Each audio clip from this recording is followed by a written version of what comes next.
Урматтуу достор, саламатсыздарбы?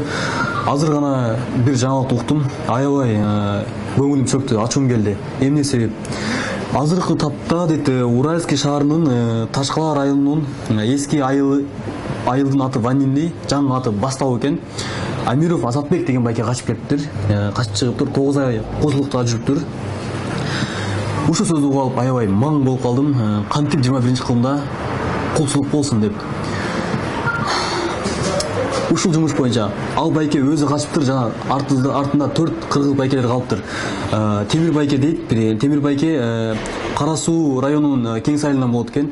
Урматтуу Кара Суу мекендештер, айылдаштар, ушул сөздү, ушул видеону көрүп аткан болсоңуздар, таркатып, жардам берип, ушул байкелерге жардам берели. Ошондой эле Эмил, Каныбек деген балдар бар экен. Алар Советтин 1 май айылынан болот экен.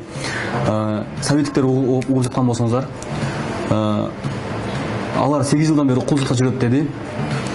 Ушул ишти көтөрүп, ушул байкелерди тапканга аракет кылайлы, чогуу кайрылайлы. Ошондой эле ушул жумуш боюнча министр внутренних дел Казахстана Тургунбаев Эрлан Заманбекович, сизге кайрыларым. Биз сиздер менен кыргыздар бир тууганбыз, бир бауырымбыз, биз жакын кошунабыз.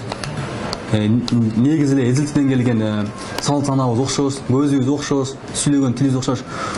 Ушул тарапта ошо Уральский шаарынын Ташкала районунда Бастау айылында, негизи эле ошо район боюнча канча кыргыздар бар экенин карап бериңиз. Кайсы балким көптөгөн кыргыздар кул болуп жүргөндүр. Сизге кайрылуум. Ошондой эле биздин Кыргызстанда сырткы иштер министрлиги Казакбаев Руслан Айбаевич, сиз ушул нерсени карап, ушул нерсени билишиңиз керек. Ушул нерсенин үстүнөн иштеп бериңиз. Андан сырткары канча кыргыздар бар азыр кулчулукта жүргөндөр балким, биз билбейттирбиз. 10 жылдан бери тууганыбыз жоголуп кетти дегендер ошол жакта жүргөндөр балким. Ушул нерсенин үстүнөн иштеп бериңиз. Биздин ар бир жаран биздин Кыргызстанда, биздин ар бир жараныбыз өтө биз үчүн керек.